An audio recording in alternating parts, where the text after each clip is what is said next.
जय श्री कृष्णा। हमारा दशम स्कंद चल रहा है और इसमें हमने पूतना की कथा चल रही है हमारी।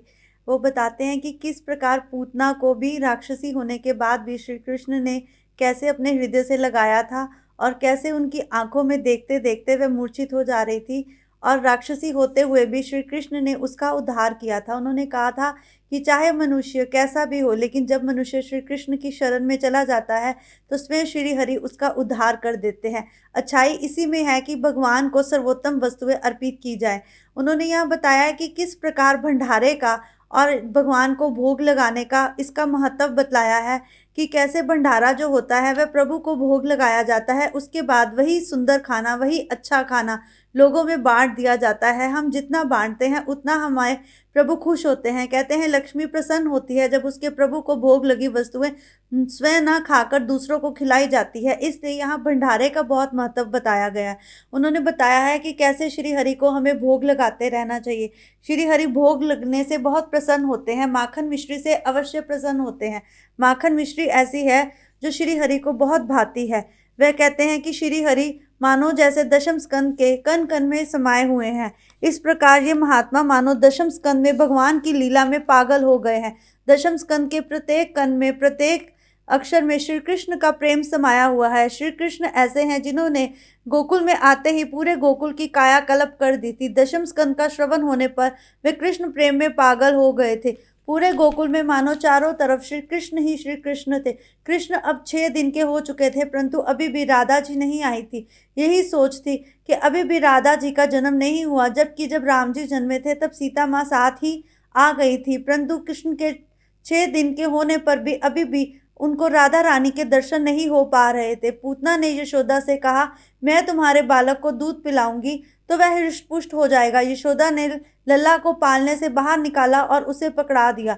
वे बतलाते हैं कि किस प्रकार पूतना ने धोखे से बालक को अपने हाथों में ले लिया। बोली यशोदा जाकर अपने काम में मस्त हो गई। कन्हैया तो दोनों हाथों से उसका दूध पीने लगे, परंतु एक बात अवश्य याद है कि कन्हैया ने कैसे पूतना को वश में कर लिया था कि पूतना को स्वयं ही पता न चला और अंत में वह रो रो कर कन्हैया से कहने लगी, मुझे छोड़ दो। कन्हैया ने कहा, पूतना मौसी, मेरी माता ने तो मुझे पकड़ना सिखाया है, छोड़ना तो सिखाया ही नहीं था। भगवान की मार में भी प्यार है। अब पूतना समझ चुकी थी कि मेरे उद्धार का समय आ गया है। ये पूतना वही थी जो राम जी के समय शूर्पणखा थी, जो बाली के समय उनकी बहन थी। यही कथा मैं तुम्हें बतला रहा था कि जो बाली, वो कहते हैं, इन्होंने पीछे बताया था कि जो बाली की बहन थी, राजा बलि की जो बहन थी, वह राक्षसी थी। और जब उसने वामन अवतार में श्री कृष्ण को देखा था तो उनके मन में एक लालसा जगी थी कि क्यों ना मैं इस बालक को दूध पिलाऊं। परंतु क्यों, जब बाद में उनके अंदर इतना मोह जमा था, लेकिन बाद में जब उन्हें गुस्सा आया तो फिर उन्होंने क्या किया था कि उनके मन में उनका राक्षसी विकार जाग गया था। जब कृष्ण ने तीसरे पग में बलि की सारी भूमि ले ली थी, तब उन्होंने कहा था कि मैं दूध पिलाने की जगह इसको विष पिला दूं। कहते हैं उसके दोनों भाव पूरे हुए। हमारे मन में श्री कृष्ण को लेकर जैसे भी भाव जागते हैं, श्री कृष्ण उसे अवश्य पूरा करते हैं। श्री कृष्ण कहते हैं जो उनकी शरण में एक बारी आता है वे उसके मन के सारे भाव जांच लेते हैं। श्री कृष्ण हम जो भी करते हैं, चाहे वह हमारे मन को पता हो चाहे ना हो, हम सबसे तो छुपा सकते हैं, परंतु ईश्वर से कुछ नहीं छुपता। ईश्वर ऐसे हैं जो मनुष्य के अंतर की हर बात जान लेते हैं। इसलिए हम कहते हैं कि मनुष्य को कोई भी ऐसा कार्य नहीं करना चाहिए जिसमें श्री कृष्ण की इच्छा ना हो। अविद्या के कारण षड विकार उत्पन्न होते हैं। राक्षसी ये कन्हैया में कहीं ना कहीं ये कन्हैया विराजमान था। धमाका सुनकर गोपियां दौड़ी चली आई, यशोदा को कोसने लगी, हमने कितनी मिन्नतें की थी तब तुम्हें पुत्र प्राप्त हुआ, तुमने ऐसे अपना पुत्र किसी को भी क्यों पकड़ा दिया। यशोदा ने गोपियों का उल्हाना सुना तो आंखें नीची कर ली, क्योंकि कह तो वह सत्य ही रही थी। गोपियों ने कहा, किसी अनजानी पराई स्त्री को अपना बालक कभी नहीं देना चाहिए। लल्ला की गाय बड़ी प्यारी थी, एक गंगी नाम की गाय तो लल्ला की झांकी पाए बिना पानी भी नहीं पीती थी, घास भी नहीं खाती थी। जब गोपू से मनाते थक जाते थे तो यशोदा के पास आते और कहते, माता जी लल्ला को गौशाला ले जाना है, क्योंकि आज गंगी ना तो घास खाती है ना पानी पीती है। अनशन उपवास करने से शरीर हल्का होता है, मन में सात्विक भाव जागते हैं। विधि पूर्वक उपवास करने से प्रभु हमारे पास आते हैं, परंतु वही उपवास करके अगर बार बार यही सोचते रहे आज कुछ खाया नहीं, तो ऐसे उपवास का कोई भी महत्व नहीं है। एकादशी के उपवास का बहुत महत्व बतलाया गया है। बड़े बड़े ऋषि मुनि जब हजारों वर्ष तपश्चर्या करते हैं, तब कहीं जाकर प्रभु का दर्शन पाते हैं, और गोकुल में तो हर कोई प्रभु का दर्शन पा रहा था। उनकी हजारों वर्ष की तपश्चर्या मानो एक ही बात में पूर्ण हो गई थी। अब ना तो किसी के हृदय में अभिमान था और ना ही किसी के हृदय में पाप। पूरे गोकुल में तो मानो ऐसा माहौल था जहाँ चारों तरफ ईश्वर की ऐश्वर्य फैला हुआ था। सो उन्होंने सोचा, गोकुल में गायों का अवतार लेकर अपना काम निष्काम कृष्ण को अर्पित कर देंगे, हम भी निष्काम हो जाएंगे। गोपियां लाला को देखकर गौशाला में आई और गंगी की पूंछ हाथ में लेकर लल्ला के शरीर पर, सिर पर 3 बार फेरने लगी। मेरे लल्ला को यदि किसी की नजर लगी होगी तो गैया इसकी पूंछ से ये दूर हो जाएगी। आज भी हमारे कई शहरों में ऐसा माना जाता है कि गाय को एक बार दिखाने से और गाय की पूंछ को बच्चे पे फिराने से बच्चे पर लगे बुरी नजर दूर हो जाती है। अपने कन्हैया को यदि कुछ होना है तो फिर हमें हो जाए, ऐसा बार बार गोपियां कहती रहती थी। गोपियां कन्हैया की आने वाली हर चीज को स्वयं पर लेना चाहती थी। अगर कुछ अनिष्ट होना है तो हमारा हो। हमारे गोकुल में कभी भी श्री कृष्ण का अनिष्ट ना हो। अब लल्ला को स्नान करा लो, बाल कृष्ण को राक्षस की दृष्टि से कुछ हो ना जाए। फिर इसके बाद वह लल्ला को स्नान कराने के लिए ले चली।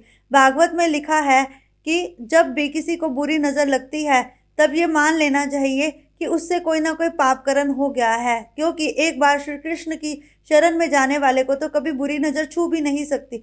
बाजारी साबुन से नहीं, अपितु गौ के लाए हुए गौमूत्र से उन्हें स्नान कराया गया। जीवन को सदी सादगी पूर्ण बनाना चाहिए। एक बात मैं आज अवश्य कहता हूँ कि 108 बार अगर प्रभु का नाम, श्री हरि का नाम सच्चे दिल से लिया जाए तो प्रभु हर हाल में हमारी पूर्ण इच्छा पूर्ण करते हैं। परंतु मैं तो ये मानता हूँ कि गिन कर प्रभु का नाम ही नहीं लेना चाहिए। कहते हैं, जब तक मनुष्य का स्वभाव सुधर नहीं पाएगा तब तक वह ज्ञान मार्ग या भक्ति मार्ग पर नहीं चल पाएगा। आजकल तो जीव ऐसा हो गया है कि मनुष्य का समय, संपत्ति और शक्ति सब कुछ सजने संवरने में ही चली जाती है। वह अपना सारा धन भी इसी चीज में व्यय करता है। वह स्वयं के ऊपर तो धन खर्च कर सकता है, परंतु उसे अगर किसी और के ऊपर धन खर्च करना पड़े तो वह ये कहता है कि मेरे पास तो शेष मात्र कुछ रह ही नहीं गया। एक बात अवश्य बताओ, क्या तुम 2 रोटी नहीं खाते? 2 रोटी खाने से अगर तुम 1.5 रोटी खुद खा लो और आधी रोटी किसी को खिला दो या आधी रोटी गाय को खिला दो तो तुम्हारा भी भला होगा और दूसरे के हृदय से भी तुम्हारे लिए कुछ अच्छा ही निकलेगा। हमारे घर अगर कोई अतिथि आ जाता है तो उसका आदर साथ सत्कार करने की अपेक्षा लोग कहते हैं, ये क्या, ये कौन आ गया। एक बात मेरी आज अवश्य याद रखना, कलयुग में ये सब पाप ही हैं। कन्हैया, आज भगवान तेरे मंगलमय चरणों की यज्ञ पुरुष तेरी जंघा की, अच्युत भगवान तेरी कटा की, भगवान हायग्रीव तेरे पेट की, भगवान केशव तेरे हृदय की, ईश भगवान तेरे वक्षस्थल की, सूर्य तेरे कंठ की, भगवान विष्णु तेरी भुजा की, भगवान वामन तेरे मुखार विंद की और ईश्वर तेरे मस्तक की रक्षा करे। मेरे कन्हैया जब खेलता है तो भगवान गोविंद, सोए हुए भी माधव, चलता फिरता तो भगवान वैकुंठ और बैठा जब लक्ष्मीपति रखता है। कहते हैं लक्ष्मी भी उसी के पास आती है जो अपनी लक्ष्मी का पूर्ण रूप से विष्णु के लिए ही धन का व्यय करता है। 6ठे अध्याय में एक बात मैं बतलाता हूँ कि बाल रक्षा स्तोत्र है। ये बाल रक्षा स्तोत्र पढ़ने से हमारे बाल की अवश्य रक्षा होती है, परंतु कलयुग का मनुष्य ये सब भूल गया है। कलयुग में संस्कारों की जगह बहुत सी ऊपर की चीजों ने ले ली है। पहले गोपियां श्री कृष्ण का नाम जपते ही अपने बालकों का श्रृंगार करती थी, अपने बालकों का खाना खिलाती थी और उनका ध्यान रखती थी। ना तो कोई बीमार होता था, ना किसी को कोई बीमारी घेरती थी। अब घर घर में कलयुग में बीमारियां देखने को आती हैं। गोपियां अंत में कहती हैं, भगवान नारायण के नाम मेरे बाल कृष्ण की सदा सर्वदा रक्षा करे। गोपियां ये नहीं जानती वे तो स्वयं ही नारायण है। गोपियां बाल कृष्ण को थपथपाती हैं, उन्हें दूध पिलाती हैं, उन्हें प्रेम से माखन मिश्री खिलाती हैं। गोपियां उनका मुख देख देख कर आनंदित होती रहती हैं। चतुर्दशी के दिन शाम को नंद बाबा मथुरा ले गोकुल वापस आए। इस दिन पूतना का अग्नि संस्कार भी किया गया था। जब योगी को श्री कृष्ण के स्वरूप की कल्पना करते हुए प्राण त्याग करने की मुक्ति मिलती है, तब उसके साक्षात दर्शन करने वाले सदगति को प्राप्त होते हैं। श्री कृष्ण बड़े दयालु हैं, वह कभी भी किसी का बुरा नहीं होने देते। ये पूतना कृष्ण मिलन में बाधा उपस्थित करती रहती है। ईश्वर 6 गुणों वाले हैं। ईश्वर कहते हैं, जो काम, क्रोध, मोह, लोभ, मद और मत्सर से दूर रहता है उसके पास श्री हरि स्वयं ही चले आते हैं। ऐश्वर्य, वीर्य, यश, श्री गान, वैराग्य, जो इन गुणों को अपनाता है उनके पास श्री हरि स्वयं रहते हैं। भगवान के प्रत्येक सद्गुणों को अपने हृदय में उतारने वाला व्यक्ति दोष से रहित हो जाता है। भगवान का नाम तो चिन्मय धाम है। चिन्मय धाम में प्रवेश करना, इस चिन्मय धाम में प्रवेश कैसे किया जा सकता है जब वासना का नाश हो, गोपियां इंद्र से मुझे निहार कर सके, सुन सके, मन में रख सके। भागवत में इस पूतना चरित्र के सिवाय कोई बाल लीला की फलश्रुति बताई नहीं गई है। इसका अर्थ है कि ये मात्र बस एक अज्ञान काम वासना को पहचानना है। अज्ञान दूर होने पर श्री गोविंद से प्रीत हो जाती है। ये पूतना मोक्ष तो भगवान की अद्भुत लीला है। इसके श्रद्धा पूर्वक श्रवण मनन करने से बाल कृष्ण के प्रेम में अति उत्पन्न होता है। यशोदा बुद्धि और नंद जीव है। बुद्धि और जीव दोनों को यदि श्री कृष्ण के साथ रहें तो विपत्ति नहीं आएगी। बाल लीलाओं की एक रहस्यमय बात यह है कि नंद और यशोदा जब जब गोकुल से दूर होते थे कोई ना कोई संकट आ जाता था। इसका अर्थ है जब कोई जीव ईश्वर से दूर होता है तब वह दुखी होता है। यशोदा अर्थात बुद्धिजीव जब श्री कृष्ण से परे होते हैं। नंद अर्थात जीव जब भी श्री कृष्ण को भूल जाता है तब वहां राक्षस आ दमकते हैं। वह पूतना कौन थी? राजा बलि और रानी विंध्यावली की पुत्री का नाम रतनमाला। जब वामन जी बलि राजा के यज्ञ में भिक्षा मांगने आए तब उनके स्वरूप को देखने रतनमाला के हृदय में स्नेह उमड़ आया। उसके मन में आया था, कितना अच्छा होता अगर इस बालक को मैं पुत्र रूप में पा सकती। मैं उस पयान करा के उसका लालन पालन करके धन्य हो जाती। वामन के तेजस्वी स्वरूप को देखकर रतनमाला के हृदय में पुत्र स्नेह उमड़ आया, किंतु उन्होंने उसके पिता से जो अवदशा की थी उसे देखकर शत्रु भाव भी उमड़ आया। अब ये वात्सल्य भाव और शत्रु भाव दोनों को लेकर रतनमाल पूर्व जन्म में पूतना बनकर उत्पन्न हुई। श्री कृष्ण की लीला विरोध लीला है। जिसके मन में निरोध होता है उसे भक्ति और मुक्ति दोनों मिलते हैं। लेकिन मुक्ति पाकर क्या करोगे अगर भक्ति ही नहीं होगी? प्रभु श्री हरि जिसे अपना लेते हैं फिर उसे कोई खुद से दूर नहीं कर सकता। शुकदेव जी वर्णन करते हुए, राजन श्री कृष्ण ने जब शक्टासुर का वध किया तब उनकी आयु 108 दिन की थी। कृष्ण के दर्शन किए बिना गोपियों को चैन नहीं आता। वे प्रातः काल ही कन्हैया का दर्शन करने आ जाती हैं। यशोदा जी के पास बड़े सवेरे गोपियां आ गई। उन्होंने कहा, अरे बावरी सखियों, क्या मेरे लल्ला को देखे बिना तुम्हें चैन नहीं आता? वह तो सोया हुआ है, इतनी जल्दी तुम क्यों आ गई? लेकिन एक बात है, गोपियां तो उन्हें देखे बिना रह ही नहीं पाती थी। गोपियां कन्हैया को देखकर आनंद विभोर होती रहती थी। सोया हुआ कन्हैया भी उन्हें अति सुंदर दिखता था। उन्हें तो बस एक ही चाह होती थी, कन्हैया से मिलने की, कन्हैया को देखने की, कन्हैया को संवारने की, कन्हैया से बात करने की। और हर समय कन्हैया न कन्हैया की रट लगाने वाली गोपियां कैसे श्री कृष्ण के हृदय में वास करती हैं ये तो सब जानते हैं, परंतु गोपी भाव रखने से ही हम पूर्ण रूप से प्रभु में लीन हो सकते हैं। कहते हैं जिसके मन में गोपी भाव आ जाता है, गोपी भाव के पीछे बहुत सी ऐसी बातें हैं, तभी तो गोपी गीत भी गाया गया है। एक बात बतलाऊं, वो कहते हैं जो गोपी की भांति श्री कृष्ण को प्यार करते हैं, जो गोपी की भांति श्री कृष्ण को अपनाते हैं, उन्हें स्वयं ही श्री कृष्ण अपने हृदय से लगाते हैं। जब तक भगवान के स्वरूप से आसक्ति नहीं हो पाती तब तक आसक्ति से छुटकारा नहीं मिल पाता। श्री कृष्ण का सौंदर्य ऐसा है जिसे देखकर मानो बार बार श्री कृष्ण को देखने की इच्छा प्रतीत होती है। गोपियां कृष्ण की ही बातें करती रहती हैं। कृष्ण लीला में, कृष्ण कथा में जगत की विस्मृति हो जाती है। भगवान कहते हैं जो व्यक्ति उनका भजन और सेवा करता है उसके प्रति बड़ा स्नेह हो जाता है। जब यादवों का विनाश होता है तब कृष्ण की आंखों में आंसू आ जाते हैं। लल्ला के करवट बदलने पर कैसे हर समय उत्सव मनाया जाता है ये तो मैं तुम्हें कैसे बतलाऊं। नंद भवन में तो मानो ऐसा था हर रोज श्री कृष्ण का जन्म हो रहा हो। ये इन्होंने पहले भी बताया है कि कैसे श्री कृष्ण का जो जन्म है ना वो नंद उत्सव के समान है। हमें श्री कृष्ण का हर प्रतिदिन उत्सव मनाना चाहिए, श्री कृष्ण को अपने हृदय में बसाना चाहिए। और श्री कृष्ण की सेवा श्रृंगार के बारे में इन्होंने बहुत कुछ बतलाया है। कहते हैं कलयुग का मनुष्य अगर अपने कर्म करने के साथ साथ श्री हरि प्रभु को याद करे तो फिर ये समझ लेना चाहिए कि वह श्री हरि प्रभु के पास हो गया है और श्री हरि प्रभु ने उसे अपने दिल में बसा लिया है। कहते हैं प्रभु की याद में बहे गए आंसू भी ऐसे होते हैं मानो प्रभु के लिए उत्सव हो। उत्सव के दिन विद्वान, वेद ज्ञाता, सचित्र ब्राह्मण का सम्मान करना चाहिए। केवल रिश्तेदारों को ही नहीं गरीबों को भोजन देना चाहिए। परंतु कलयुग में तो रिश्तेदार भी पीछे छूट गए हैं। मनुष्य को लगता है वो और उसका परिवार और उसके बच्चे ही पूर्ण रूप से परिवार है। मनुष्य सारी उम्र अपने परिवार के पालन पोषण में ही लगा रहता है। वह ये भूल जाता है कि जिस श्रीहरि ने उसे जन्म दिया है, जिस श्रीहरि ने उसे कमाने योग्य बनाया है, जिस श्रीहरि ने उसे ऐसा दिया है, उसे इसका पूर्ण रूप से धन का सदुपयोग करना चाहिए। स्वयं भी भागोपयोग करते रहने के बदले में हमें कुछ ना कुछ अवश्य पुण्य की प्राप्ति करनी चाहिए। मनुष्य तो दान भी दूसरों को दिखलाने के लिए करता है। उत्तर का अर्थ है ईश्वर और स्वयं का अर्थ है प्रागट्य। जो उत्सव का अर्थ ईश्वर का प्रागट्य, जब ईश्वर को हमारे हृदय में प्रागट्य उत्सव होता है। ईश्वर का प्रागट्य उत्सव का अर्थ है ईश्वर का हमारे घर में जन्म उत्सव होना। उत्सव मात्र जीव के लाड प्यार से नहीं, परमात्मा को अपने साथ लेकर परमात्मा के लिए हर रोज उत्सव मनाना चाहिए। यशोदा ने अंग परिवर्तन उत्सव मनाना चाहा। उसने सोचा, ठीक है, मैं तो हर रोज ब्राह्मणों को भोजन करवाती हूँ। गोपियों के आशीर्वाद से मुझे पुत्र मिला है, इसलिए मैं आज गोपियों की ही पूजा करूंगी। यशोदा ऐसा नहीं कहती कि गरीबों को दान।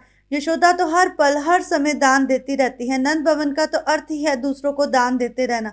प्रत्येक जीव ईश्वर का अंश है, ईश्वर का पुत्र है। अगर हमारे कारण किसी पर का उपकार होता है तो ये समझ लेना चाहिए कि ईश्वर हम पर प्रसन्न है। नम्रता पूर्वक, दीनता पूर्वक, आंखें झुकाकर दान अवश्य दिए जाना चाहिए। कहते हैं, लेने वाला एकात्र ऐसा जीव होता है जिसमें परमात्मा का वास होता है, क्योंकि न जाने किस रूप में आकर परमात्मा तुमसे कुछ मांग रहे हैं, तुम ये जान नहीं सकते। इसलिए कभी भी किसी को दान देते समय उसकी अपेक्षा बिल्कुल भी नहीं करनी चाहिए, ना ही उसे ये एहसास दिलाना चाहिए कि वह हीन है। प्रभु कहते हैं कि दान लेने वाला दान देने वाले से कहीं अति बड़ा होता है, जो हमारे पुण्य कर्मों को जगाता है। इसलिए कभी भी किसी को देते समय अपने मन में अहंकार की भावना बिल्कुल भी नहीं आने देनी चाहिए। कन्हैया के प्रागट्य के दिन यशोदा जी गोपियों को उपहार देने आई, तो उस दिन गोपियों ने कहा था, आज तो हम कुछ लेने नहीं अपितु कन्हैया को कुछ देने आई हैं। रोज तो यहाँ हम कन्हैया से कुछ ना कुछ लेने ही आती हैं। गोपियाँ कहती हैं कि कन्हैया के आने के बाद उनका जीवन संचय हो उठा है। जहाँ लेने की इच्छा होती है वहाँ मोह होता है, परंतु जहाँ देने की इच्छा होती है वहाँ स्वयं ईश्वर होता है। कहते हैं, जब हम किसी को कुछ देने का मन में सिर्फ सोच मात्र ही करते हैं, प्रभु हमारे सारे रास्ते स्वयं ही खोल देता है। हमें कभी भी दूसरों की तरफ देख के स्वयं के जीवन को सुधार नहीं करना चाहिए, अपितु श्री हरि के कहे हुए मार्ग पर चलकर अपने जीवन का सुधार करना चाहिए। नंद जी कहते हैं कि बिना संकोच के जो कोई मुझसे कुछ मांगना चाहे वह मांग सकता है, क्योंकि मेरे घर कन्हैया आया है। कौन जानता है कि लक्ष्मी, जो खुद स्वयं कृष्ण के चरणों की दासी है, वह किस पर कब न्यौछावर हो जाती है, ये तो कोई भी नहीं जानता। लक्ष्मी जी वहाँ से चली जाती हैं जहाँ उनका दुरुपयोग होने लगता है। एक बात अवश्य कहना चाहूँगा, कलयुग में जहाँ जहाँ पैसे का दुरुपयोग होता है, वहाँ वहाँ से कन्हैया कहते हैं कि कैसे धन लक्ष्मी स्वयं ही चली जाती है। जीवन में एक अवसर ऐसा होता है जब भाग्य हमारा अनुकूल होता है, उसे ही भाग्योदय कहते हैं।